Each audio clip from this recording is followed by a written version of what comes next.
কি? আমি তো কিছু জিজ্ঞাসা করছি তোমাকে, এটা কিসের বোতল? আন্টি আর একটু উঁচু করে ধরুন, ওই ট্রফি জেতার মতো করে, না হলে বোঝা যাচ্ছে। আরে বৌমা, ওটা তো ওই ছোটবেলায় আমাদের ওই কি খাওয়াতেন যেন, বলো বলো বলো। দুধ জেঠু। ওটা তোর দুধের ক্যান মনে হচ্ছে? পারবো না, সেটা আবার কোথা থেকে পেলো? সব তো ফেলে দিয়ে এলাম। ওই তো ওই মনে করতেই পারছি না।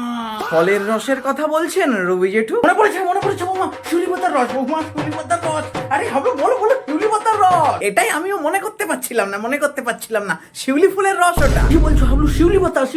হ্যাঁ হ্যাঁ, অবশ্যই শিউলি পাতা, অবশ্যই। এটা শিউলি পাতার রস ছিল? কেন থাকবে না? তুমি দেখো ভালো করে, ওতে ওই 5000 লেখা আছে না, দেখো। হ্যাঁ, তা তো আছে। 5000টা শিউলি পাতার রস, তাহলে ভাবো তুমি কত তিতো হবে।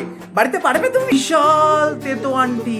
এরকম বোতলে এখন ওই নিম পাতার রসও পাওয়া যায়। ভালো কথা বলছি, যদি না ফাঁসতে চাস চুপ করে থাক। এক্ষুনি যদি জিজ্ঞাসা করে যে তুই কিভাবে জানলি, কি বলবি? হ্যাঁ তাই তো, থ্যাঙ্কস। তবে তোর ওই মোয়া, তিলের খাজা, নাড়ু আর আমসত্ত্বর উপরে আমার ওয়াটার আইটা কিন্তু থাকে। এতে শিউলি পাতার রস ছিল? এখনো বিশ্বাস হচ্ছে না তোমার? একটা এনে খাওয়ালে তবেই তো বিশ্বাস করবে। না, এই তো না বিশ্বাস করার মতো কিছু নেই তো হাবলু। বৌমা, তুমি না হয় গণেশের বাহন গৌরব ওই তো অনলাইনে অর্ডার করেছিল। ও আচ্ছা, আমি গাড়ির টাকা খরচা করে ভুলে গেছিস গণেশের বাহন? তুই তো এখনো পাবি 500 টাকা আমার কাছে। ও হ্যাঁ, তাই তো ওটা আমি ওকে দিয়েছিলাম, যেটা আমাকে দিলেই হবে। কেন তুমি টাকা দিতে যাবে কেন? একদম না।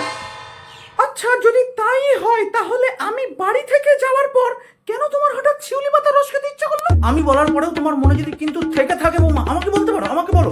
আমি হাবলুকে বলেছিলাম এই শিউলি পাতার রসটা খাওয়ার জন্য। হ্যাঁ, ওই মধুমেহটা একটু কন্ট্রোলের দিকে আনার জন্য। না, আমি বলছি এবার থেকে সকালে তাহলে খালি পেটে এটাই খাবো। মনে তুই অর্ডার করে দে। হ্যাঁ আন্টি, খুব ভালো চিন্তা ভাবনা। ওই 5000টা পাতার রস থাকে তো, খুব উপকারী। পাকা ধনা ছাবাল। আসলে কি বলতো, ওই উঠোউঠি কদিন খেলাম তো, আবার কদিন পরে না হয়। হ্যাঁ, একটা না কোনো জিনিস খাওয়া ঠিক না আন্টি, লিভারে প্রভাব পড়তে পারে। হ্যাঁ, আমাকে একটা সত্যি কথা বলো তো ওমা, তুমি এটা কিসের বোতল ভেবেছিলে? সত্যি কথা বলতে দাদা, আমি তো ওই মদের বোতল ভেবেছিলাম। তাই বলে মদের? তুমিও তোমার দিদিও তাই অচেনা বোতল দেখলেই ওই মদের বোতল ভেবে বসো। ও তাই?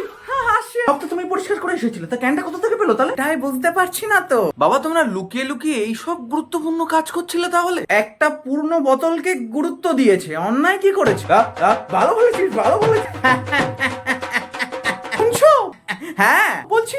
হ্যাঁ, এ বোতলটা কিসের গো? আখের রসের বোতল। বলবো কি বলবো অবলা, আমার এবার প্রস্থানের সময় হয়ে গেছে। কত গুরুত্ব দিয়ে কতগুলো পূর্ণ বোতল খালি করেছে তার ঠিক নেই।